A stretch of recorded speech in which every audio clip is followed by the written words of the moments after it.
Welcome everyone to this evening's program hosted by Gallery Night Providence, the future of art and artists in a post-COVID world.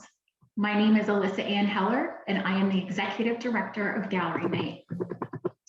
In honor of Gallery Night's 25th anniversary, we are hosting a series of community conversations throughout the year that consider important art-related topics. Tonight's conversation focuses on the future of art from artists' perspectives. Before I introduce this evening's roundtable speakers, I would like to thank our partners for their promotional and programmatic support. The Rhode Island Council for the Humanities, the Rhode Island State Archives, the Providence Public Library, and the RISD Museum. I'll now share a bit about tonight's speakers. Their full bios will be entered into the chat, so make sure to check that out. Our first speaker tonight is Aganza. She's a Latina activist artist, a Providence native, and a social worker. She creates murals around the city to inspire topical conversations. She is also a board member at the Avenue Concept and shares her artwork on Instagram, where she is known as Aganza Art. Brian O'Malley is a multimedia artist who lives and works in Greenville, Rhode Island.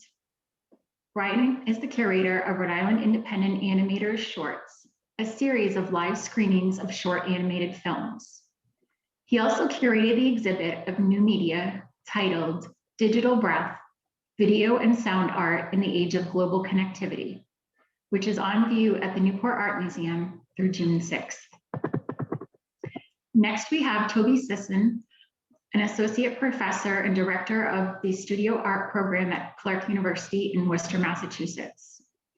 In addition to her studio practice in drawing, painting, and printmaking, Toby's areas of specialization incorporate community-based service learning, collaborative public art, and curatorial projects. Her home and studio are in Providence. Next is Nafise White. She's an interdisciplinary multi-hyphenate artist whose recent body of works are created from objects commonly found in beauty supply stores, industrial sites, and the limitless horizons of our global and political landscapes. Nafise holds an MFA and a BFA degree from Rhode Island School of Design and is based in Providence. And just a reminder, all of these bios will be in the chat. So it is our honor to welcome this evening's moderator, Bob Dylworth. Nationally recognized and exhibited, Bob's works on canvas and paper, and also assemblages, have won many awards, including the Rhode Island State Council for the Arts Painting Fellowship. Bob earned an MFA from the School of Art Institute in Chicago and a BFA from Rhode Island School of Design. He has taught art and design at Princeton, Brown, Columbia College in Chicago, and the University of Rhode Island. He retired from URI last year and is focused full-time on his art. He is also on the board of Jamestown Art Center and is represented by Katie Tompkins Project. We look forward to hearing our speakers share their thoughts on the future of art. Again, we will monitor the chat and welcome your observations and questions there throughout the conversation. There will be time towards the end for the speakers to engage with your contributions and questions. Finally, Gallery Night's guiding principle is art for everyone. As a nonprofit community arts organization, we work to create accessible yet inclusive invitations for all people to experience art. Today marks the one-year anniversary of the murder of George Floyd, yet another tragedy that set in motion protests and reflection about the state of racial justice in the US. We acknowledge the significance of this date and are appreciative of our speakers' perspectives about how the future and past connect and inspire art, change, and justice. And now, Bob Dilworth. Thank you, Elisa. And good evening, everyone, and welcome to Gallery Night Providence table discussion, the future of art and artists in a post-COVID world. My name is Bob Dilworth, and your guest moderator for this evening. And right away, I want to let you know that I have my coffee, bye-bye. And since it's Tuesday and after 7 and a full moon, I suggest that you join me with a glass of wine or something and grab a bite to eat and relax and get comfy. But before I go any further, I want to give a hearty welcome to all of you out there in Zoom world, and especially to friends and colleagues joining us tonight. Hello and welcome. On behalf of my colleagues, we are really grateful that you set aside some of your time to be a part of this conversation. Now, to recap, my understanding is that you can see and hear the discussion, but can't actively join in, at least for now. We certainly welcome your participation, so please use your chat feature and type questions and comments, and we'll get to them as soon as we can. You will have an opportunity to join a live conversation at the end. I would like to thank the incredible folks at Gallery Night Providence for giving us the opportunity to address such a timely topic. A special thanks to Deborah Clemens, to Alyssa Heller, who did that wonderful introduction just now, and to Shari Weinberger for their help in making this event possible. Thank you so much. And lastly, I want to thank each and every one of the incredible artists participating in tonight's conversation. Thank you for saying yes. So tonight we would like to share our inspirational vision on the topic, the future of art and artists in a post-COVID world. And what is the artist's responsibility is one of those questions that I think this topic certainly provokes. The questions asked tonight, I think, are not meant to cover the entirety of the subject nor to reach definitive answers, but to start an ongoing dialogue that I hope would go far beyond this evening's conversation. So this is what I have found. A recent report announced that COVID is in retreat, with more than 60% Americans receiving at least one vaccination. And closer to home, I saw today that there was a report that said that over 70% New Englanders have received at least one vaccination.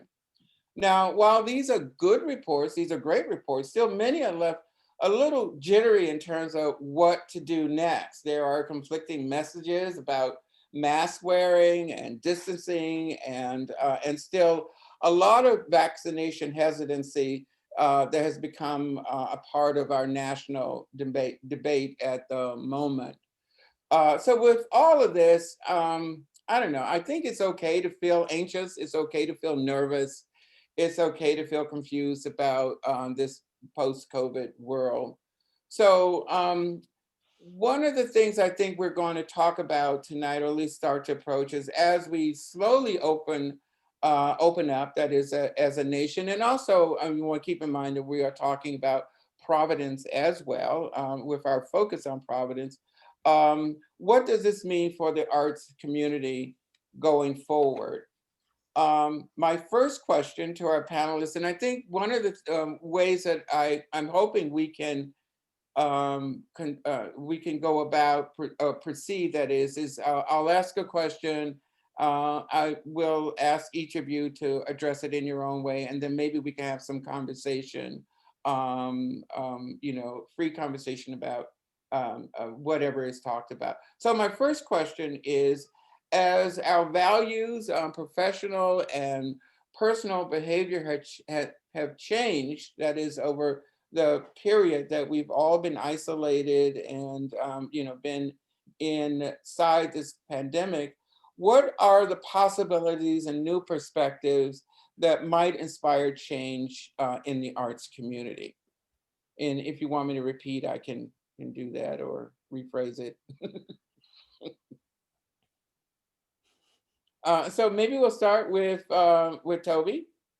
Sure, absolutely. I'm happy to respond. Okay. I think I can't take any of what you have mentioned, the pandemic or um, the announcement about it being a year from the murder of George Floyd. I can't separate out those bits Yes, from the moment that we're living in. It's yes. all kind of contained and related. Mm, For me, I think the murder of George Floyd has particular resonance because it happened in my hometown. I grew up in Minneapolis. I'm mm, born in Chicago, but grew up in Minneapolis. mhm, Didn't come to New England until about a dozen years ago, mhm, and have lived in Providence for about 8 of the last dozen years. And that tragedy really ruptured my hometown. It was a tragedy that spoke to state-sanctioned violence and systemic inequities, and it's not disconnected from the rupture of the pandemic. And the severe impact that that's had on marginalized communities, mhm, mhm, Providence and everywhere. As you mentioned, this is all interconnected. And one of the things that I've been thinking about a lot lately in this regard is just over a year ago, the author Arundhati Roy wrote that the pandemic is a portal. The exact quote, I wrote it down because I was afraid I wouldn't be able to remember, is that mhm. historically, pandemics have forced humans to break with the past and imagine the world anew. This one is no different. It is a portal, a gateway between one world and the next. So, as an artist, I think about this as an opportunity for us to reimagine the world. And I fundamentally believe that artists are agents of change. And so we have not only a creative responsibility, but an expectation, I think, of ourselves and of each other to really step up. That's Great, been animating my imagination lately. excellent. So you know what? I'm just going to leave it open. Does anybody want to respond to what Toby just said? I mean, Toby gave a whole sermon right there, you know? I mean, that was just, I mean, I'm like, wow, like, yeah. Namely, wow, I mean, COVID has given so many lessons, so many lessons. And, when Toby talks about these portals, and that rupture. I mean, as I, have been in studio and weaving pieces called oculi, Mhm, which are portals, and I'm thinking about what Toby's talking about, how we also are um well, I will speak for myself, but intuitive, and how it's important to process and kind of move through and let things kind of carry through, be the conduit of that. What Toby also said about the responsibility that we have for each other. I'm reminded of ancestor Toni Morrison, who talks about that, the responsibility of the artist at times exactly like this, where we have to, or we should, we right, should, if we are learning those lessons, we should, extend ourselves, and bring other people with us, bring other people up. COVID has taught me that there are many different pathways to creating.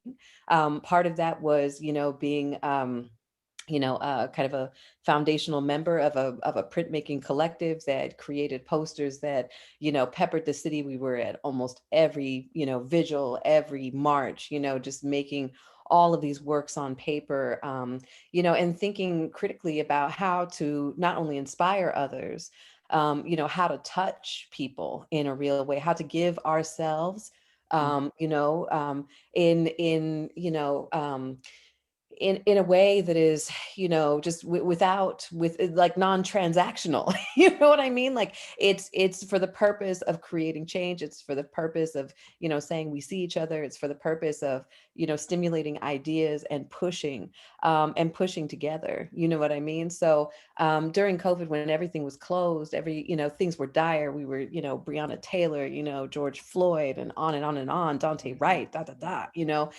Things have not settled down in the least, in terms of the kind of violence that is, perpetrated on so many people.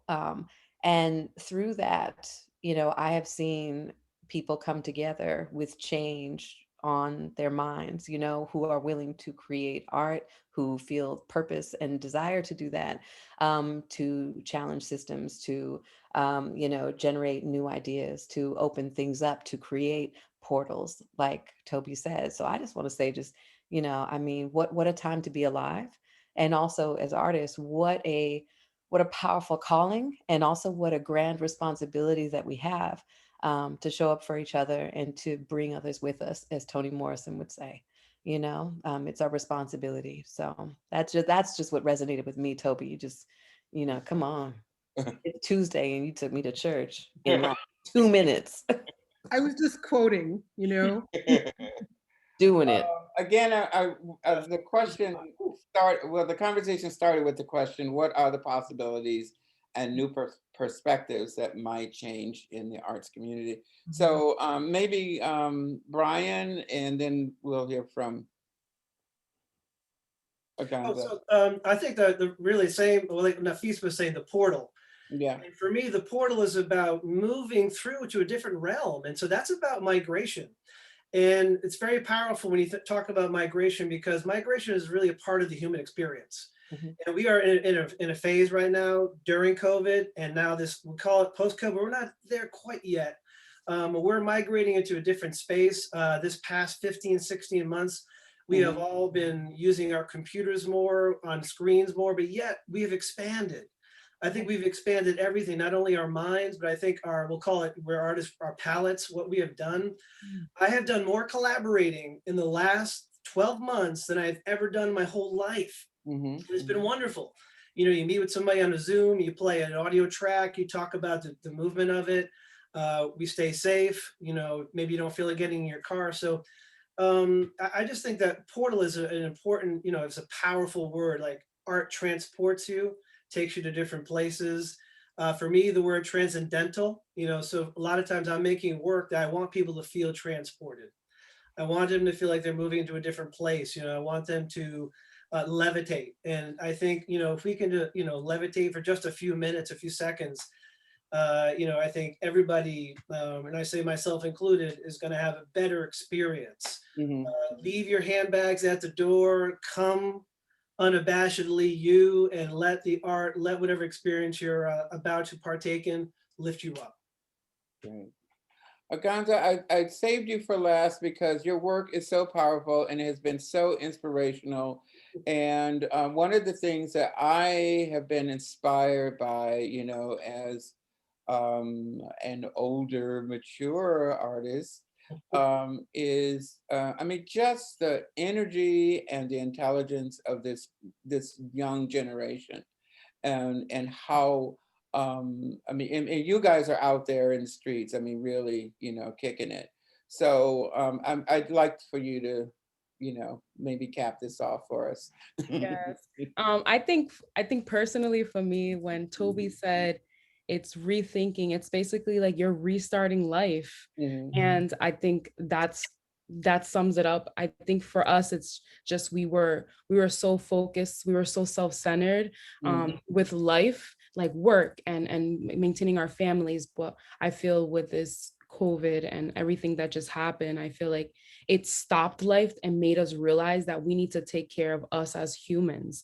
Like we can't progress and evolution if we can't take care of humanity, because we are the evolution. So I think it helped stop that. Stop what you're doing, stop working, stop making all those excuses that we had that are the reasons why we didn't notice all this.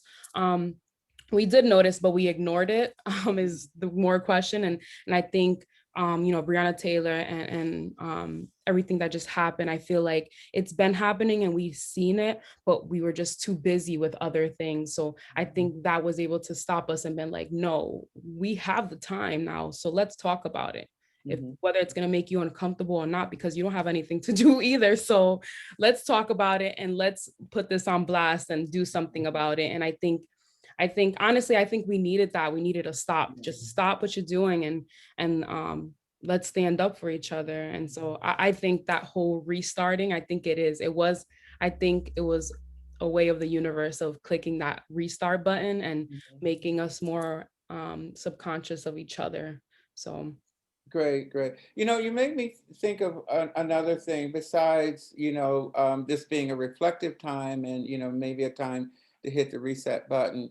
It was also a time to get closer to family and friends.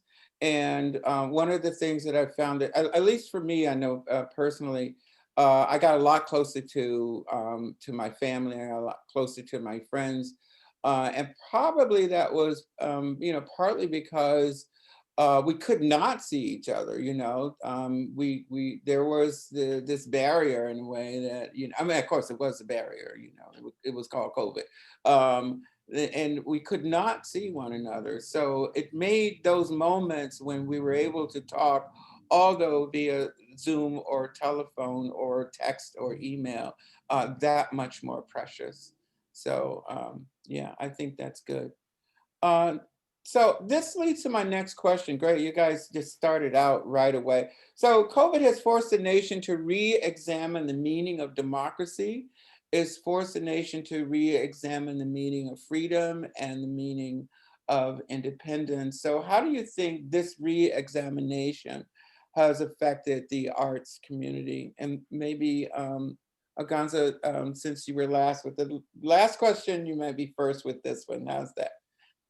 I think this, I think we're so used to being and gathering in big groups, and that's our way of mingling, that I think I think us as artists, we're always in solidarity with our art. So we sort of kind of are used to it. So it's like we have this moment where we need a moment of creativity for ourselves. And I think we were able to step out of the studio. So for me personally, I can say, I don't really engage much when I'm on a mural. So when I'm on a wall, I can see people from far on the machine. So I could still have that far away interaction, but there wasn't as much events happening. So I feel like it forced people to be more engaged on the outside, because I feel like when they're locked up in the house so long, they're just trying to find an excuse as to why to go outside. So I feel like making our studio art more public art is kind of like what I feel like it helped in that sense. So okay, excellent, excellent. Nafise, do you want to pick that up? Oh, yes. I would love to. Yes. Okay. So I'm thinking about things like, I was like, oh gosh, Bob, like what a question. I think about like how artistically, we navigate, during this time. And, for me, what was important, Aganza was mentioning, right, engaging outside, like being outdoors. And for me, it became really, really important. I mean, I weathered it like a lot of people did by themselves. I didn't, I'm mixed race, which, can be challenging within family. There's some family members that might not want to talk to other family members based on your makeup. Queerness came into play. So there might be people who, even, who are anti-gay, anti-queer, all of that. So I weathered it, very much alone, and, I saw the end of a long-term, nearly 2-decade relationship, such great transformation. And so one can either fall or fly, in those kinds of situations. I wrote down as you were talking about this survival, and before we even engage in art, I think the fact that we all are here, I mean, I'm just giving thanks, because whether you were productive, whether, in this kind of capitalistic system, whatever that, whatever productive means, you made it, and we all made it. So it doesn't really matter if you produced or didn't produce, you are here. So I just want to say that, because people weathered such intense storms. The other thing that I was thinking about though, when Aganza was talking about being outside, I was like, I feel you. Because for me, I really wanted studio is outside for me. I spend a lot of time weaving and building inside, creating these portals, intuiting, getting into very deep spiritual realms to be able to create. But, I wrote down making play instead of making art, so things that I would do also was play dress up. I took out all these different gowns, and each day I would look at the sky and see what the sky was giving, and I would dress in honor or in contrast, of what I was seeing. And I thought about, the architecture, what does play look like? What does the breeze look like when it hits your dress and like extends and expands? How do you, transfer energy? How do you move space? How do you become something else? And so having these moments, where I would walk for miles every day as practice, to keep myself free, to keep myself engaged, to make sure that I'm seeing, smelling, paying attention as COVID was kind of shifting the landscape, while people were indoors and whatnot. I mean, play was a big part of it. And Yeah. I think, changing, making work to making play, was really instrumental in keeping me present. Because yeah, like I said, there weren't that many, I mean, people didn't check on me, you know what I'm saying? And I definitely made a point of checking on others, and creating community in that way, building up chosen family in that way. But there are things that, that one does have to weather. And so, but that was one way of allowance, and keeping me engaged and helping me then to keep others here. I promise to check on you a lot more often from now on. Okay. I appreciate that. Thank you. I will return the favor. I'll make you Well, some no, crackers and show up at your door, I- honey. and I really do mean that because, there are friends who call and say, Bob, are you okay? And I can't tell you, what that means to me, I mean, they just call and just say, Bob, are you all right? Yeah. So, Yeah. I was any- hoping. I was okay. waiting in some ways. Sometimes you just hope that someone will remember you, or that one family member will, want to call you and say, I'm sorry for how I treated you. Yeah, yeah, yeah, yeah, yeah. So Brian, why don't we have you respond? Mhm. Oh, that was deep. Wow. Anyhow, I guess that question for me became more political. So we changed presidents during this past year. So there was a lot of Mm-hmm. things happening before Mm-hmm. and now after the insurrection. I mean, there was, oh man. I mean, like when I think of, okay, last summer, it was a drag, but then September hit and we were getting ready, building up. And now we have a female vice president. I love it. I mean, I'm just embracing the new regime. Did it change me? No, but I think it's changing the way we're going to think in the future. And that's sort of how I took that question, Bob. Not a directly political, but sort of a quasi-political question where we had all this. I mean, we had so many things going on. The ebb and flow of COVID. The restrictions were severe, then they were relaxing, then severe again.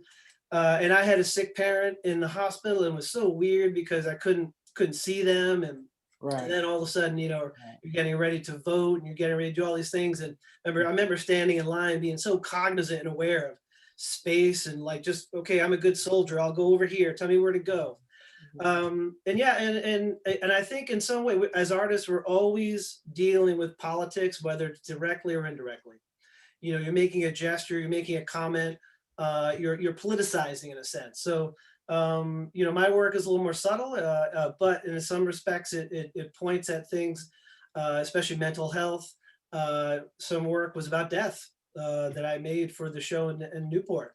So it was really about the passage of going from one life into the next life. So, and then, getting back to mental health and you're being outside and all those things. And yeah, so it's these questions just so they're intensely wound up in so many issues.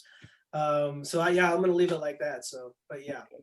And I agree. And I just want to point out that this summer of 2020 was a summer of unrest, and it changed the world. It didn't just change America, it changed the world.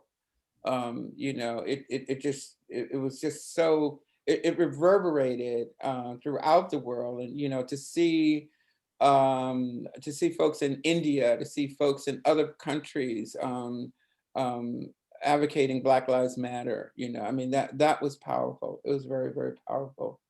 I think the world changed, at that time. So thank you for saying that. Toby.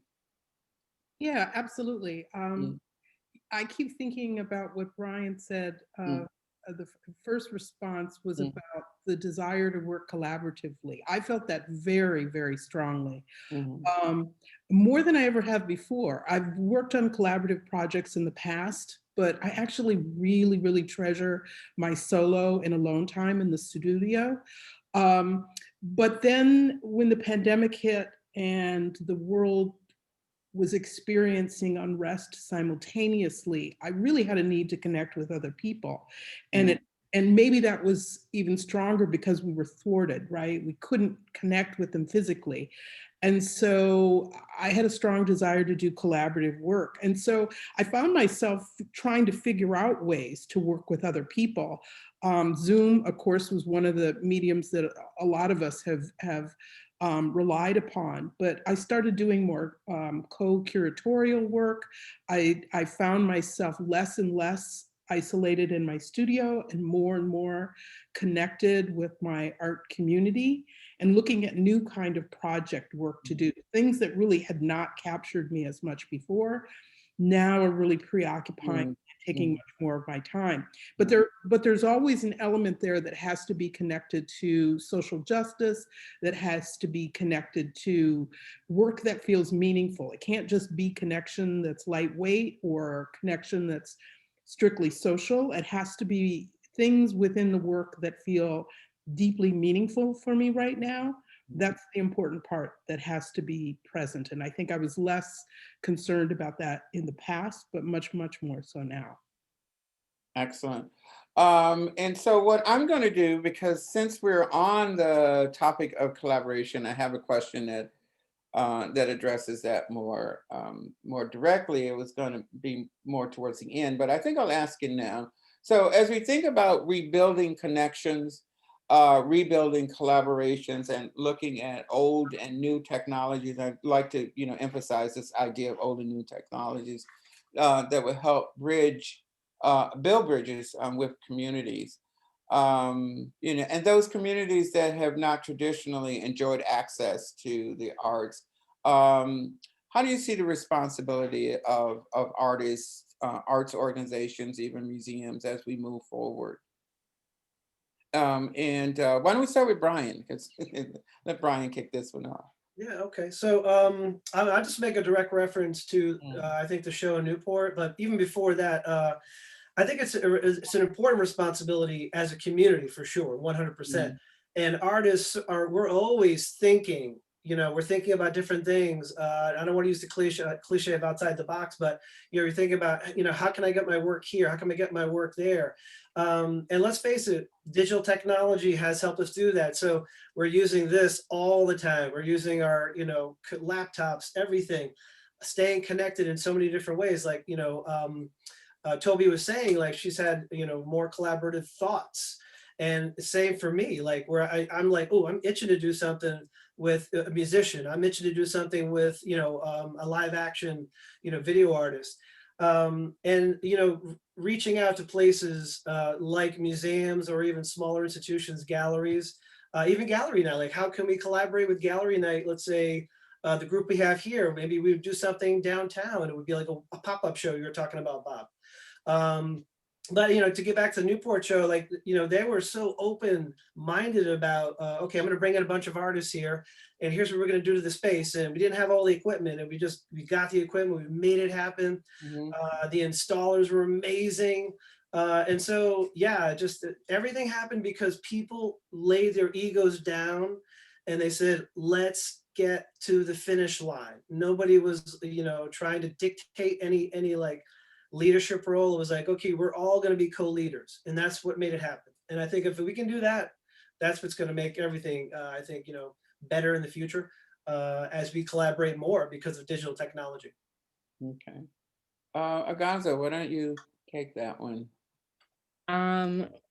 Well, I think so I keep hearing the word like mental health and technology. And let's just talk about, I think, Nafise was saying it's a combination. Some people were productive, some weren't, but we all individually took this such a different way, and how we were able to cope with things. And I think me as an artist and a social worker, I think for me, it made me realize like using, like, it's amazing what these galleries have done with technology. Like the fact that they would go out of the box and do digital, like you could walk around a gallery virtually, and it's crazy. It's like, it blew my mind. And even like, you know, Newport, like bringing the art outside, because these mental health stakes are in place, and now people are locked up and they're having, you know, anxiety and all of these things. And so giving that type of social distance, safe way to still be able to connect with the community and be able to collaborate. And even like when I did the Vote mural, I feel like it was just amazing. It wasn't even about the art piece in the mural. It was the fact that I got to know everybody and collaborate creatively, and tell each of our stories of where we come from and why we do what we do. And so and we were able to connect via social media. So technology has just like advanced so much, and I feel like art has such a big play in technology, because I feel like technology wouldn't be as fun and intriguing if art wasn't in place. Like, you know, all these TikToks and all of these things that are so creative, you know, it wouldn't be as entertaining if art wasn't such a big role in it. Well, let me just add to that. When I was asking, or as I was asking about connections, I was really thinking a lot about people with disabilities, you know, the sick and shut in, and you know, folk who just can't get out of the house for whatever reason, and technology has sort of opened that space up for them to participate as well. You know, I mean, the whole idea of disability services in the past has been to make buildings accessible, but you know, often we find that people have to get to those buildings, and that's, you know, that's not always possible.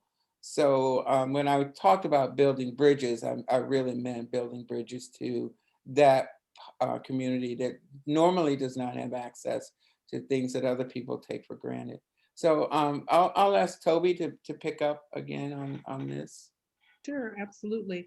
You know, I think artists can do even more to push institutions to be accessible to a wider range of audiences, and also to you know, maybe even have some impact in what institutions, and I mean educational institutions, I mean museums, I mean galleries, nonprofits, large and small. Artists can do a lot in terms of pushing institutions to broaden their programming, perhaps even broaden their collecting.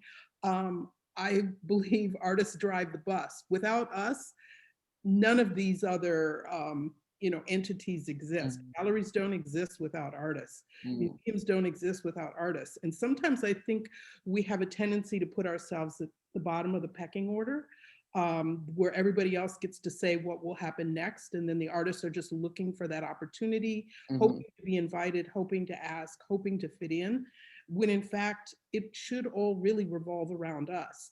So the statements that we make in our work, the pushing that we do against institutions can have real impact. And I think if there's one thing that the pandemic has left me with, maybe more than anything else, because I guess there's quite a few things it's left me with, but maybe more than anything else, it's sort of a sense of liberation, maybe even a sense of fearlessness that I'm hoping that others have picked up on as well. A sense of, if not now, when? And that we should feel empowered, and that we can push forward, and that we can be more demanding in our expectations. I started out talking about expecting more of myself as an artist and my fellow artists, but I think that extends or should extend to expecting more of the institutions that have are supposedly holding the power, when in fact I think we can reclaim. Yes, absolutely. Come on, reclamation. And Nafise, if you'll pick up on that. Oh my goodness. I mean, yes, again, a sermon. So I just thought about why wait for others, you know, like in terms of institutions, you know, and we have been right, hoping, are we working, moving in this realm? Like, are we in the good graces? Like, how do we do this politically? How do we do, how do we kind of navigate these things? And really, we are the innovators. When I think about, what we're talking about, innovative thinking, utilization of these tools, we are all multilingual in so many ways. I think about, Aganza was talking about TikTok, Bob, you had brought up accessibility, which I had written down and highlighted. I was thinking about like the use of closed captioning and all of these things, to create ways for more communication, better communication. Like, how do you bring those voices in that have been kind of left by the way? But when we talk about, kind of, why wait for others? I mean, I'm thinking even right now of this prolific group of artists of color, primarily, at Summer Street Studios right now, in Providence, who are organizing a prolific exhibition on their own. Sabrina Clark and Flora June on their own, bringing together 30 artists, around the region, to really interrogate, Bell Hooks' book, All About Love, and thinking deeply about how we show up for each other, how we, build our family. How do we make things accessible? How do we share our resources?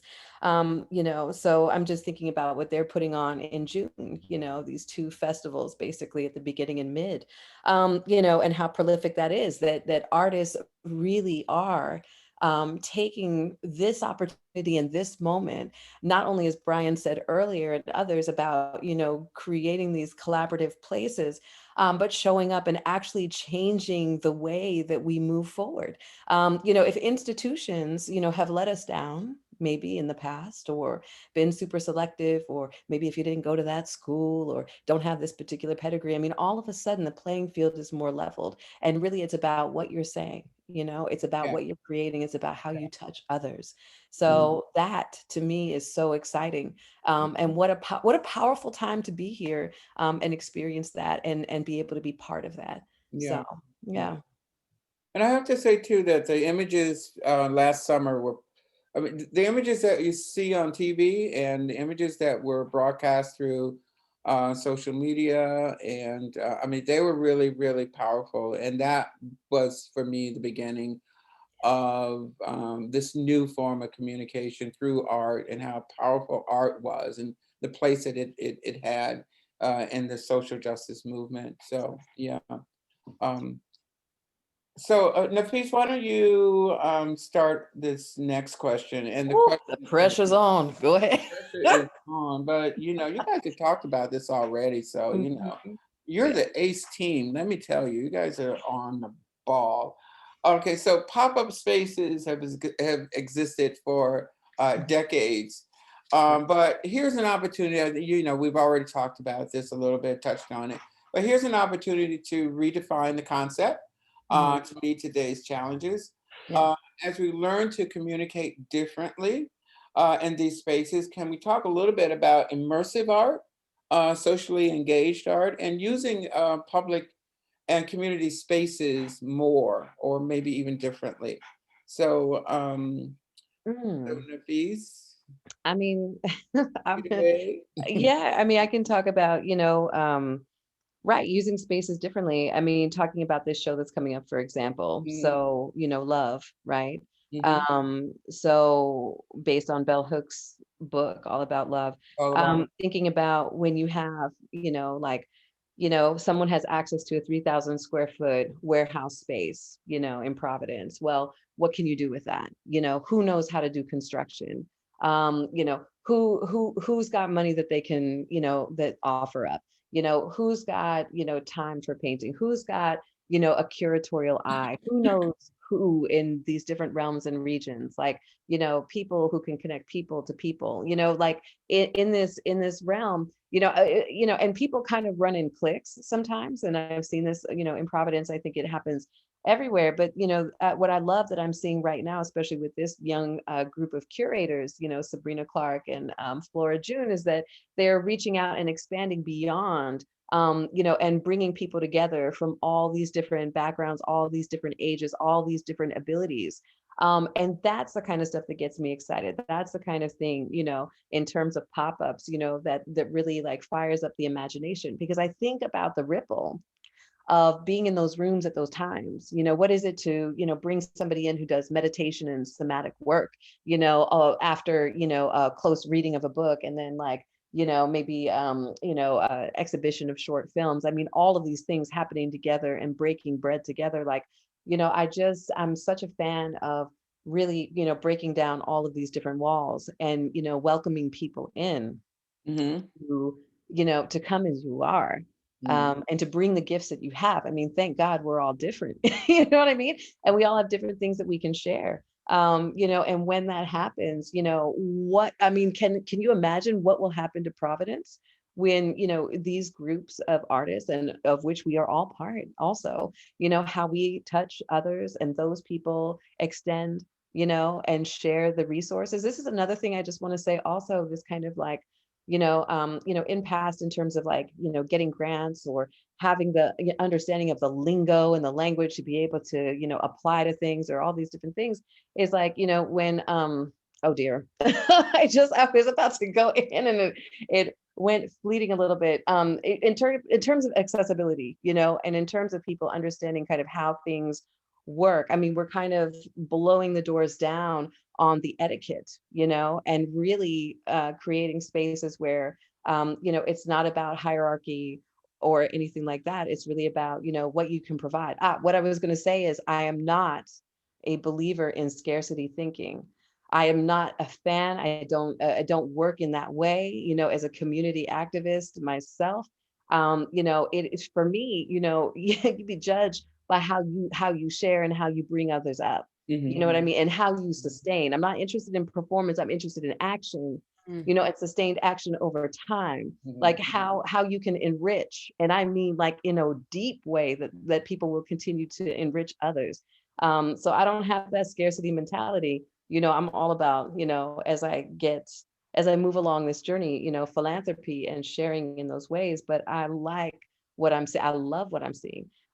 In that we are allowing ourselves to move beyond the fear of these parameters that have already been preset, and COVID, completely changed how we operate. And now we're operating with a new imagination, and confidence around, our ability to be able to navigate in a different way and still be able to bring people in, of all backgrounds, of all abilities, of all ages. So I'm excited, even through this tragedy that we have all survived. I remain hopeful and inspired by what I have seen, and can only imagine what that will become. Excellent. Thank you. Aganza, you want to take over? Yes, I'm glad to be. So I just completely agree with what you said. So I think, as a little artist that I am, I feel like my biggest fear with, I'm trying to connect the word that you said, with immersiveness. And it's so true when you focus on how am I going to get up there, well, this person has their technique is better and they should, you know what I mean? When you start focusing on that, you tend to fail when on technique and all of that. When you focus on believing in your art and showing that I truly believe, like I'm putting all my emotions and my feeling, this is how I truly feel, and I'm true to myself. I noticed that I would always focus in college. I would always focus on, well, my technique is not perfect. I got to better myself. Look at this person, look at that. And I wasn't focusing on believing in my own art and projecting what I was really feeling inside. And as soon as I did that, I just like flourished. It's just like, as soon as I stopped caring and been like, no, this is how I feel about my people. And this is how I'm feeling about what's going on right now. Yeah. It just, people started connecting. And I started, even every mural I did, I would always just like, how am I feeling in this area? I would sit there and look at the empty wall and be like, I want to look at the people. How are they living around here? Like, how am I feeling? What vibes are they giving me? What kind of community are they giving me? And I would go based off of that. And one thing I actually had an event with a mayor, Lorza, and he said something that honestly, I will forever take that in my heart. He said that we put paintings in our house. We put decorations in our house. Well, the outside of our buildings is our city. Our inside of our home is our city. So, putting that in projection, that's like emerging. Like emerging artists we need to put more of ourselves on these walls, because the same way you enter your home and you feel that homey feeling, you want to be able to drive around the corner of your home and see that sculpture or that painting or whatever it is, that poem that's written on the wall, and feel it like, wow, I'm home. It's the same way when you drive in from a different state and you're going home, you're like, that feels home. And I feel like that's what drives us. That's what's making art so powerful now, because we're connecting with each other and feeling what we truly feel and projecting that. And I feel like I'm learning to be more subconscious of how I'm feeling and energy where I'm going. So definitely that's a big thing too. Okay, great, thank you. Toby? Yeah, I mean, as has been said already in this hour, we're really living through historic times. And so the thing that surfaces for me is also just thinking about document everything. And to back up what Aganza said about worrying that maybe what you're doing isn't of the quality that you have set out or expected for yourself. The idea of not comparing yourself to others is really, really important. And the best way to get past that is just to make a lot of work. Quality comes from quantity. So if you are of the mindset that we are surrounded by historical happenings right now, both externally and what's happening within each one of us, this is the moment, right? So you document all of that and you just are relentless in doing that. And then wherever the work will end up will be fine. And if you're doing enough of it, that quantity will result in real quality. That's what I'm thinking about right now. Great. You made me think also how important journals are at this, this stage. And keeping a journal is really important. So I keep lots of journals and document also. Yeah. And journals not just for writing, but for sketching. I mean, anything that you think of, any thoughts, no matter how crazy or outlandish or silly, it goes in there, and it's your private record of your daily activities. All right, Brian. Sorry. Okay, go ahead. Go. Well, just wanted to respond to you just a little bit, Bob, and expand on that also. When you talk about journaling and other art forms, that also gets away from the sort of focus on quality or worrying about what it is that you're making. And so that means that it can take any kind of form. And it also undergirds one of my other beliefs, is that there's an artist that lives in all of us. Right? And so maybe even going back to your comment about democracy, and this being a moment where we're paying attention to that, the democracy of feeling that we're all creative and that we all have something to say and we all have something important to contribute aesthetically and intellectually and emotionally to the world, means that everyone should be stepping up to document things. And if that becomes a challenge, you can also think about, I think for some people the idea of, well, I can't make art, or I shouldn't make art, or I'm not an artist becomes that obstacle. You can also think about yourself as simply a creator of artifacts, right? That you're making something that speaks to this moment in time and records this moment in time. So you are collecting and focusing on history. You're making an artifact in real time. Yeah, and I also believe, and thank you for that. That was good. I also believe that we're all storytellers, and there are different ways that we tell stories. We tell stories through paint, or we tell stories through other kinds of material. There are many ways to tell stories, and we all have access to not just not just the narrative of our community, but personal narratives as well. So we'll go to Brian. Well, I got to follow up on all that. Oh my God. I could interject for a second if you want.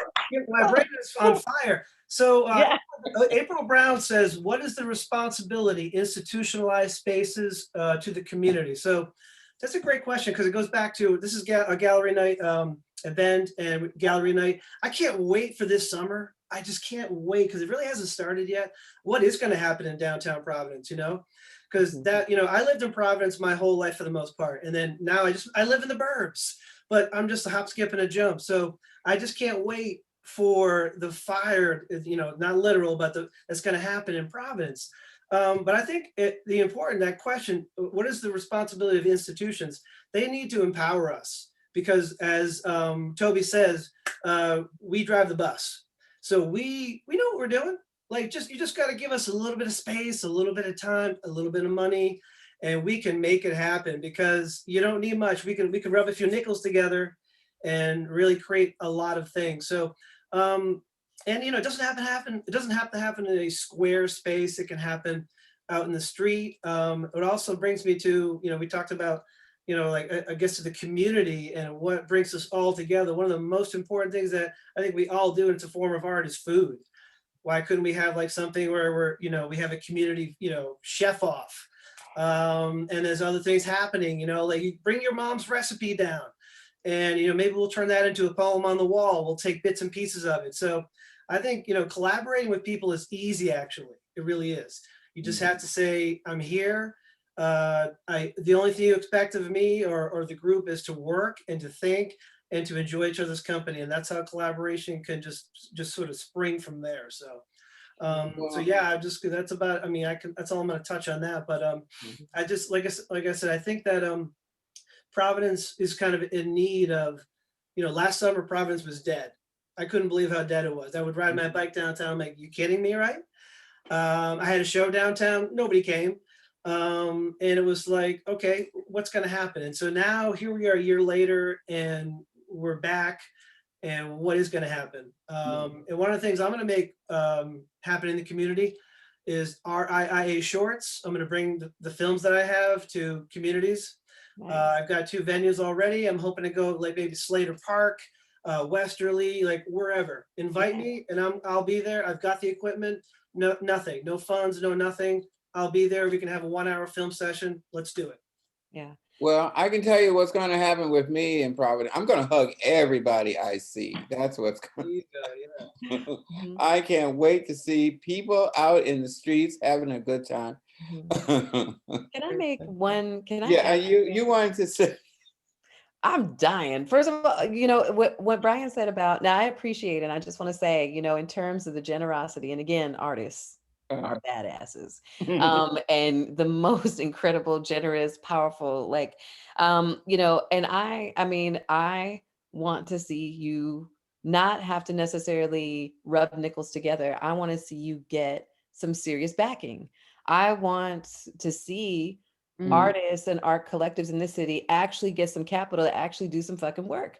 You know what I mean? Beyond, I mean, we're magicians, and yes, we are, and truly, and we have a way of innovating, and we have a way of collaborating with others.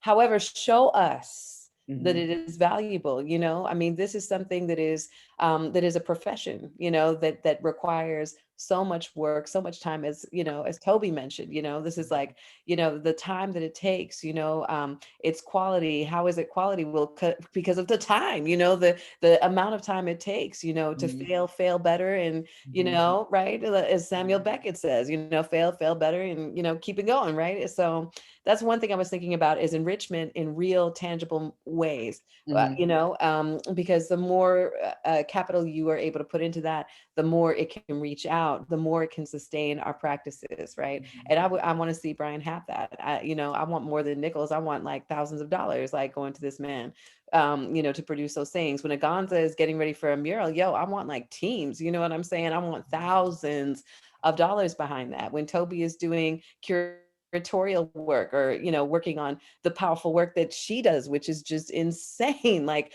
you know, capital is important. The other thing, Bob, you were mentioning was sketchbooks, right? Archive is important, especially from people whose voices have not been heard. You know, I have a concentration in art history, and, you know what was in art history? Not us, you know, like, you know, largely. And yet and I say we in an umbrella sort of way, there are so many different collaborations from so many different cultures and communities, you know, like, we should be able to see all of those things in all its regalia. But not everybody does sketch. It's not easy for everyone to do that. You know, I am not a sketcher or a journal writer, but I am somebody who does use technology and uses video and photography as a way of doing that instead. So, you know, just acknowledging acknowledging also, or allowing for people to have different, encouraging different types of multimodal approaches. Where some people are sensory, visual, audio, all these different things. Right. But the archive, though, and you were correct, the archive is imperative because our stories need to be told. Right. And so true.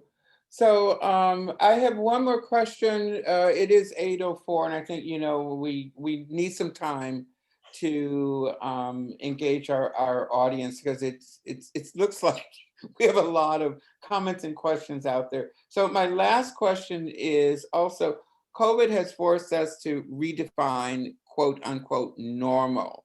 How do you think this will force a change in the arts? Should the arts community fight hard not to return to normal, that is the way things were, or business as usual? So what are your thoughts on that? And Brian, I'm gonna let you start this one off since you were the last. There is no normal anymore. We're done with that. Oh, yay. We're Okay. done with that. Like what we 18 months ago, nope, we're done with that. We're done. So yeah, that's a loaded question, but I think we're already paving the way. We've been doing it. We've all been doing it. Now it's a matter of, we're going to come out. We're going to be outside this summer. We're going to do things we haven't been doing, and our brain is reset. And we are taking that portal. Let's go back to that portal. We're taking the portal. Yeah, I can't wait. I'm loving to see people's faces. I don't have to go around like this now. So communication starts with seeing people, looking people in the eye. I'm loving that we're here talking, but it would be great to do this in person in a field, with chairs everywhere. But anyway, yeah, so there is no normal. It's done. I don't even know what normal is. Abnormal. So yeah, people need to move over for cyclists. People need to just move over for the artists. People need to move over for everything. So yeah. I got some other things I could say, but I'm not going to say it right now. Okay. Toby, will you take it on from there? Yeah, absolutely. I want to co-sign also what Nafise said about it can't always just be rubbing two nickels together. I think everybody knows, or everybody should know, that investments in the arts pay back tenfold, maybe 100-fold, right? It's greater. I read not that long ago that it's greater payback for a community to invest in the arts than investing in other things like, let's say, a sports arena or any of the other things that supposedly are there to generate wealth and consolidate a community and offer the population, entertainment. But the arts are so much more than entertainment and decoration. We bring real meaning to life. So that investment, I think, can only benefit the larger community. And I absolutely agree with you too, Brian, about there is no normal to go back to. I don't worry about that too much, because I honestly don't think anyone's going to go there. I don't feel like, they'll build it and no one will come to that. Right? Like we can't go back to that. And, that was the subtext of that quote that I started out with, talking about the pandemic being a portal. That particular author was talking about the idea that we can't go back. We absolutely can't. This is a transition to a new way of thinking and a new way of living. And I absolutely think the arts will pave that way. I like what you say. They built new normal, but nobody will go there. So, great. So Aganza.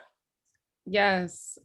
So so funny, you just stole the word out of my mouth, because I hope I don't go back to normal. I want to see things 10 times better now. Everything was on pause, so now I want to see you come back. I want to see everybody come back 10 times better. If you were painting on a 10 by 10, I want to see you do about 20 by 20 now. So now I also want to see, especially with people's personality and people's mental health and people's well-being. That's another thing I'm excited for. I want to see how people evolved personality and mentally. That's one thing I'm excited to reconnect with people. And my whole life, people are like, "And you're super weird," and I'm like, well, let me be weird then. And so it's now like, I want if weird is what it is, then I want to see everybody weird. And so I'm just excited to just see the innovation and the out of the box thought. Now, it's that whole reset now. So how are you coming back after that reset? So I don't want to see that whole, well, oh, we're back to normal. No, we're better now. So Great. Thank you, Aganza. Aganza. And Nafise, will you wrap it up? I will, and I'm gonna do it in a tight little bow. So yeah, normal. I just, I'm just gonna follow what Aganza said in terms of innovation. I really am encouraged and want to see how people are using also non-traditional forms. If you weren't singing and you started singing, if you, like different ways of taking risks, without needing validation from people. I mean, validation will just kill, your will to live. Sometimes it's like play. I keep going back to play, and how important that is, and how this entire endeavor, has really, taught me how to be vulnerable, how to be communicative, more direct, in terms of like, what I want, the way I show up for myself, the way I show up for others. I hope that for other people as well, and playful ambition, in putting other things in the tool belt and becoming more multilingual in all of these different ways and seeing just what emerges without putting too much constraint and demand on that, and letting things kind of form freely and just see where we evolve. I mean, I think we are going to see so much cross connections and beauty. I mean, in some ways, like it reminds me of that, technique, when pottery is broken, in this Japanese technique of the gold, kind of bringing those themes together, in a lot of ways, I feel personally like more beautiful for having been broken by this experience. And that so much has surfaced, and there's so much that I have to give, and I'm excited about that. So I just want to see, and that was not, that was not how I was operating, before. And I'm grateful, for all of those lessons now. So I'm excited to see how they have manifested for others and how we can work together. Excellent. Thank you. Thank all of you. It is 8:11, and it's probably time to open it up for a general discussion and invite our audience to ask questions and make comments. And Alyssa, I'm going to ask you because I've not been keeping up with the chat room, and I think you were going to provide some of, you were going to help us with some of the questions that were asked or comments that our panelists might comment on. Yes, I can do that, Deb, if you want me to. Sure. I'm noting that there might not be so many questions, just a lot of reinforcement and agreement in a lot of the comments that people were saying in the chat. So I think maybe, Bob, you have a question for attendees to consider. Do I have a question for the attendees? Well, yeah, I do. I have lots of questions. Well, I think if there are comments, because I haven't been keeping up with the comments, but if there are comments, can we, I know April is here. Hi, April. I can't see you, but if there's one or two or three comments that you heard tonight that you would like to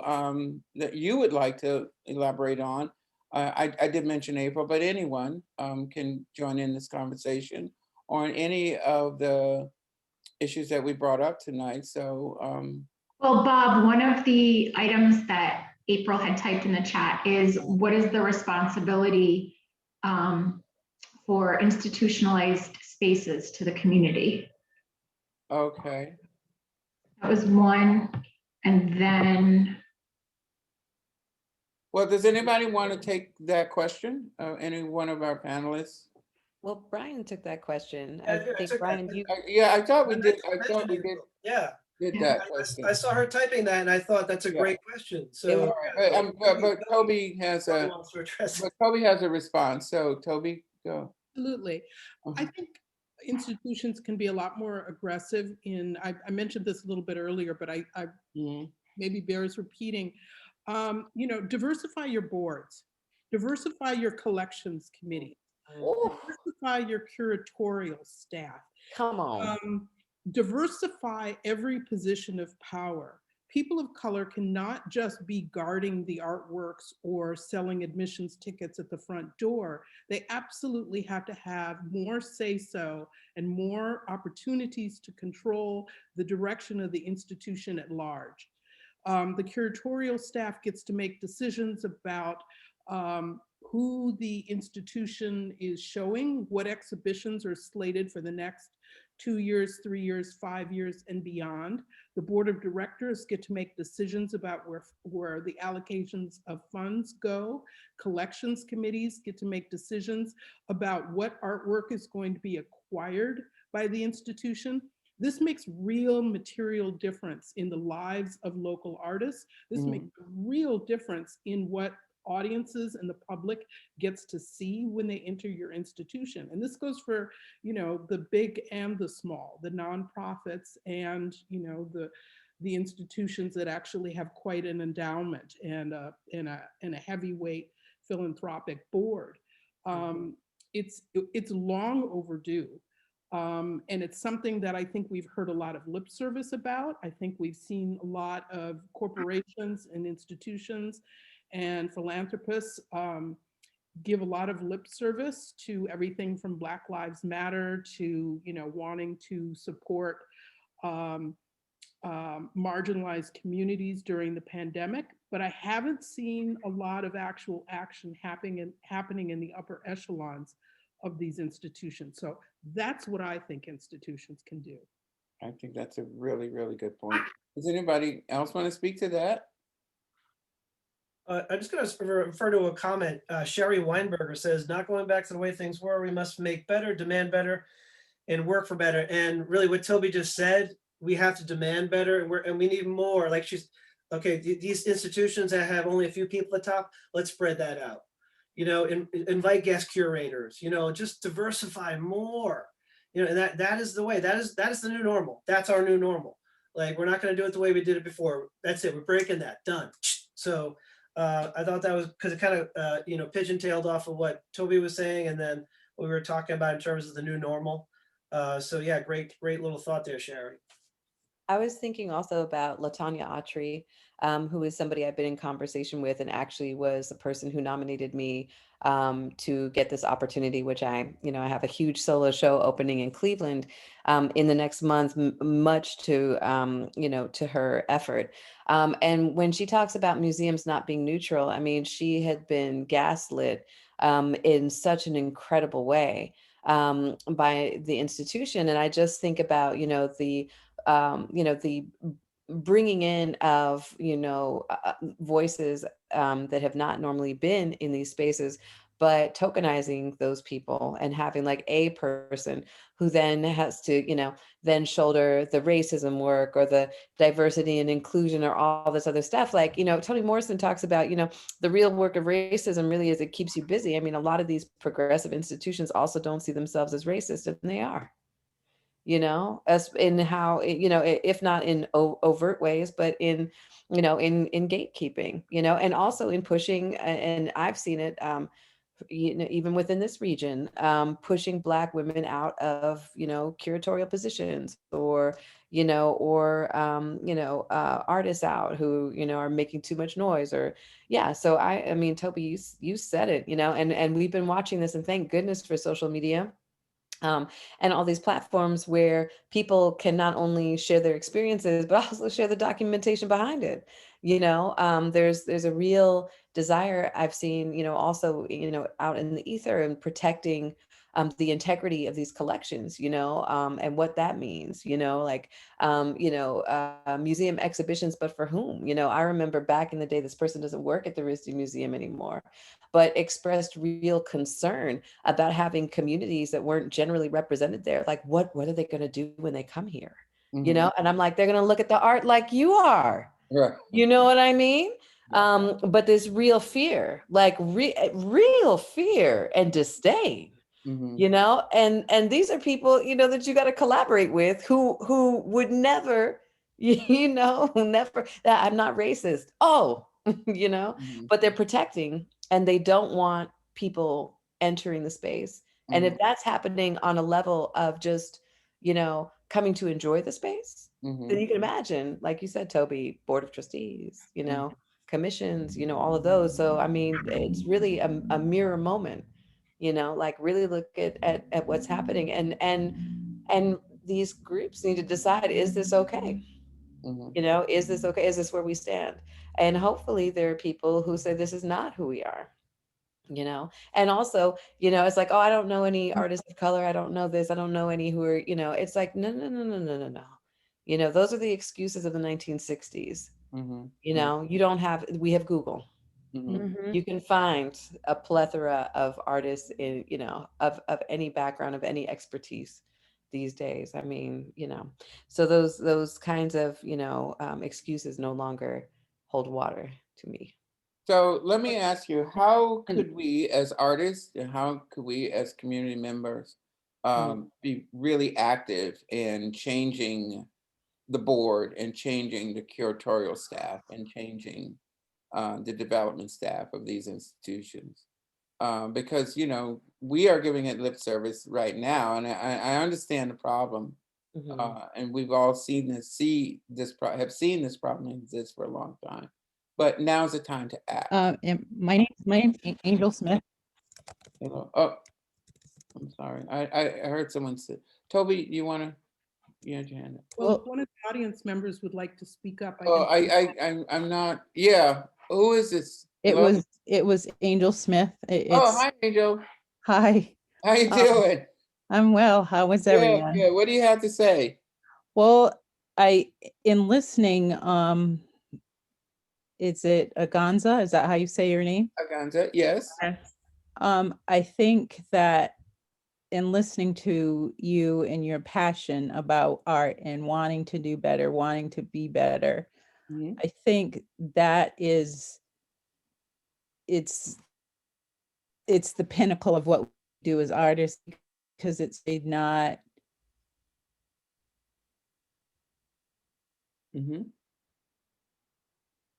Angel, you still with us? Say out of us what's was, and that enables us to create what we create. And being now in this era of COVID, where you stay in or you're limited where you go, it also enables to the detail of where you are, what you do, improve your medium, and then perfect that. And then from there, it enables you to express your emotion of what's coming out of you. And I think that's a big start, and it's different. Yeah, there is lots of racism, but at the same time, I think it doesn't always require a revolution as much as it requires the solution of you being better than what someone may think you are or assume you are, and just overlook you because of their assumption, when you've proven by your technique, which we all in art school hate the word technique. It's like, I don't want to do that again. I hate it. It's terrible. But that technique enables you to put forth that emotion that then speaks louder than anything you would say, because you're able to perfect it. So for me, that passion of getting better, doing better, being better, not to prove that you're better, but just to say, this is me and I'm capable of this. Mm. Do you have a response? I was just gonna say, I think what comes with that as well is, which I've had many discussions, you know, I talk with, as a board member with the Avenue, I'm always talking about it. We need to diversify, but also, you know, I know we say, you know, keep it, trying to bring in more people out of state, but I think we need to focus on more locally. We have so many artists that are so local, but, you know, they're not qualified in these galleries because they don't have the experience. When off the top of, I could just lift up my phone and open Instagram and I could tell you 5 artists that haven't had the opportunity to exhibit their work, but if you gave them that chance, they would be on fire. Because I think about myself when I came out of URI, no one gave me the chance because I was a Latina who had, you know, I was super Latina. So I had a strong accent. I was a different person, let's just say that. But nobody would give me that chance because they thought I was irresponsible, I was young, I was all of these things, until the Avenue stepped in. They're like, we're gonna give you this. And that's what we need to do within more facilities. We need to give the opportunity to that artist that has never been given that opportunity. You can't open those doors if you're not giving them that key. So it's giving that platform so that they can express their emotion, because every one of us that are in here right now have gone through something different, no matter whether it's the same pain, but we all go through it differently and we need to express that. So how I went through it and how I express it is differently than someone else. So if we don't give that platform to someone else to express it, then how are we supposed to absorb their knowledge and absorb their storytelling?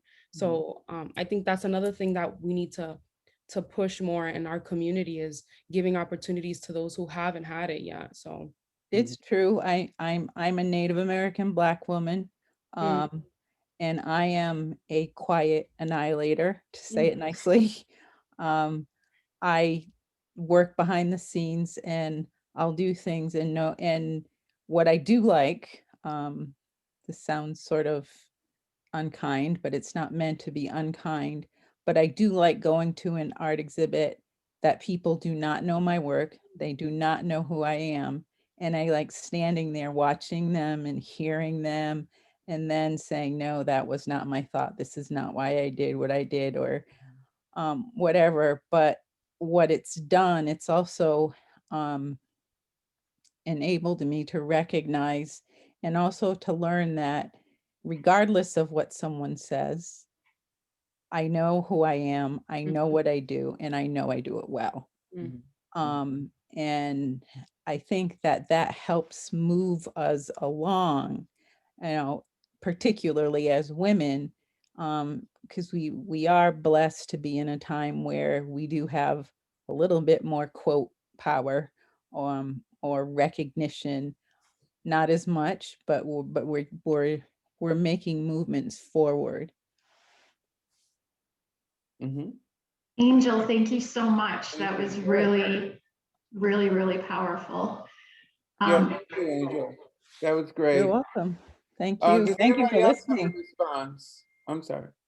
Thank you for listening. Oh, I want absolutely. to pick up on what Aganza was saying. It's really important, gallery night and the institutions of Providence, to make art accessible to underrepresented communities.